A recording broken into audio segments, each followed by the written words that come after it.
Today's video is on multiplying special cases. So by the end of the lesson, you should be able to say that I can find the square of a binomial, which is one special case. And then the other special case is going to be to find the product of a sum and difference. So we have two different special cases we're going to be addressing today. And it's all based off of distributive property. So with our warm-up, we're going to be using one of the three methods we learned yesterday. Distributive property, you could make a table, or you could use FOIL. And remember to put your answer in standard form, but go ahead and simplify the quantity 6x minus 3 times the quantity x plus 4.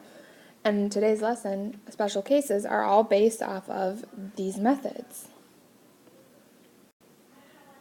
So looking at my answer, I chose to use the FOIL method, and I color coordinated it so you can see what I do.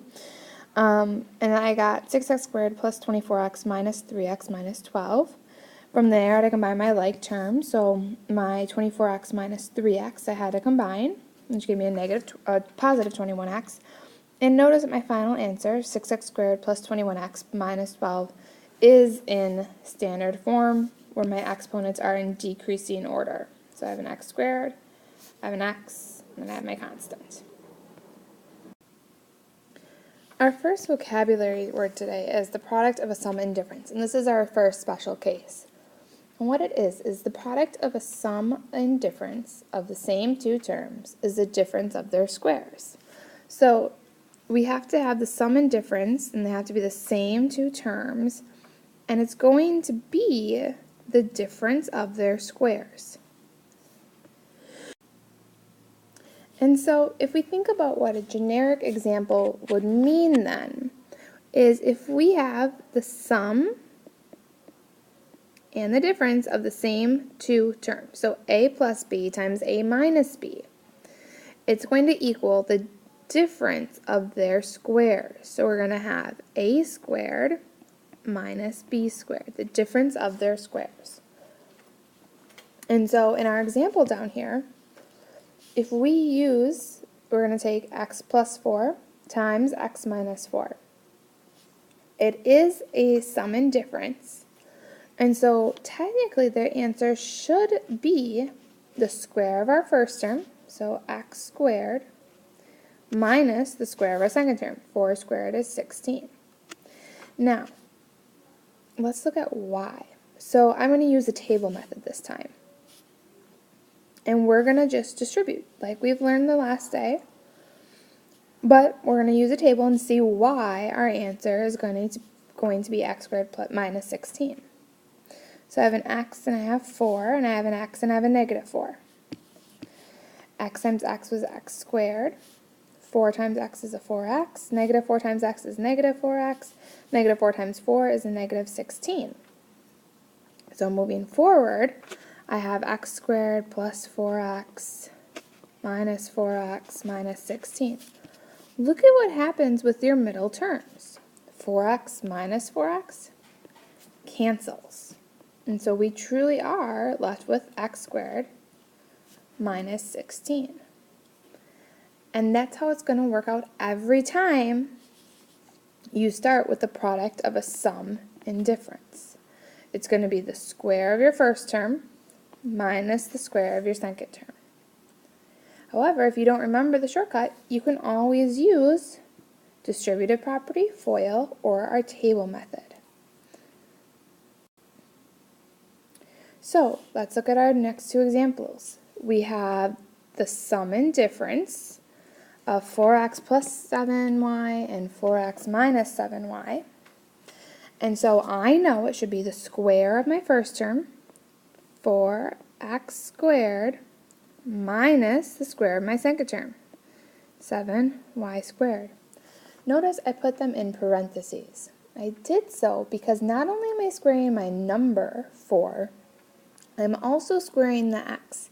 I can't forget any parts. So 4x squared, remember you would distribute the square.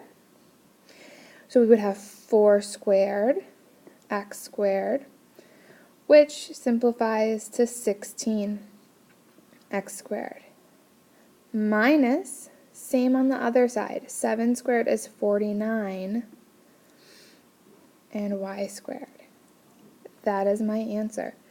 And like I said before, you could use distributive property, FOIL, or a table to get the same answer. This is just faster, but it's only in these special cases.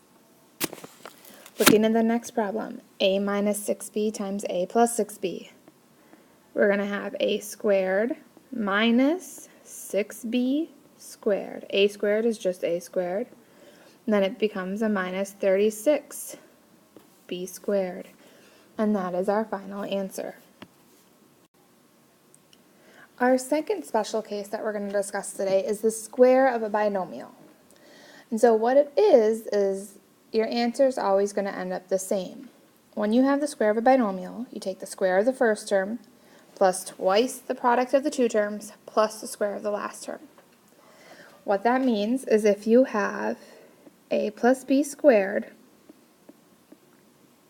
it's going to be equal to a squared plus 2ab plus b squared.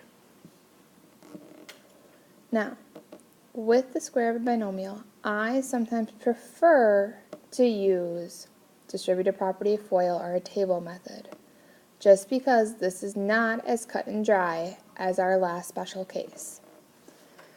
So, looking at our example, if we follow our directions and our shortcut, x minus 2 squared should be equal to x squared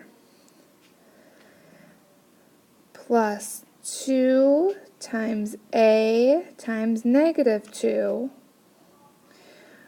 plus negative 2 squared. So it should equal x squared minus 4a plus 4. Now, let's use a table to see if we really did it right. Here's where a lot of us are going to be confused. I know I'm going to have an x and I'm going to have a minus 2. My question is, what goes on the other side? Something squared is the same as that times itself 2 times. So really this problem is x minus 2 times x minus 2. You cannot distribute the squared. That does not work that way. You need to think of it as x minus 2 times x minus 2. That is what this problem means. So if we set up our table, we have an x minus 2. Then on the other side, we're going to have an x and we're going to have a negative 2. When we multiply and fill in our table, we're going to have x squared, a minus 2x, a minus 2x, and a positive 4. So this table is going to give us x squared minus 2x plus 4, because I want to do it in standard form. Combine my x's, and I'm going to have x squared minus 4x plus 4. And this should be an x2. Notice I got the same answer either way.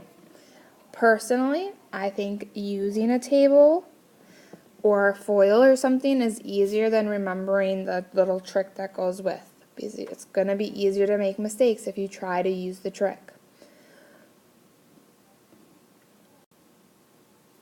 Now, 2 examples on your own. Simplify each product. So, remember, 2x plus 3 is not 2x squared plus 3 squared. Not the same thing. 2x plus 3 squared is 2x plus 3 times 2x plus 3. So, what I want you to do, pause the video, try both of these on your own, come back and check your answers. So looking at my answers, the first example should have given you an answer of 4x squared plus 12x plus 9. The second one should have given you 9x squared plus 24x plus 16. Notice my answers are in standard form and simplified. And also, you could use the shortcut where we know it's the square of the first term plus 2 times the product of the two terms plus the square of the last term. Or you could use one of our other methods, distributive property, FOIL, or a table to solve. And last but not least, we have a couple application problems. With these, we need to find an expression, so we need to write something for the area of our shaded region. Our answer must be in standard form like always. If you think about the area of our shaded region, it's all this stuff in yellow. But it's not this little white square, it's just all this yellow stuff. So what we need to do is we need to find the area of the whole square. So it would be x plus 4 times x plus 4. And we have to subtract out the area of this little white piece in there, which is x minus 1 times x minus 1. Technically, if we look at this more simplified, we could think of it as x plus 4 squared minus x minus 1 squared. But it said we need to simplify this into standard form. So we need to think about what is this squared and how are we going to combine our like terms. The first part would become x squared plus 8x plus 16 minus x squared minus 2x plus 1. From there, we need to actually keep simplifying. X squared plus 8x plus 16 minus x squared plus 2x minus 1. Then combine our like terms. X squared minus x squared cancels. 8x plus 2x is 10x. And 16 minus 1 is 15. So our final expression would be 10x plus 15. Here you need to do the exact same thing, so pause the video, try it on your own, come back and check your answer. So this follows the same process as the last example. We have the big square, x plus 3 squared, minus our little square, which is just x squared. And when we simplify, though, we should end up with an answer 6x plus 9.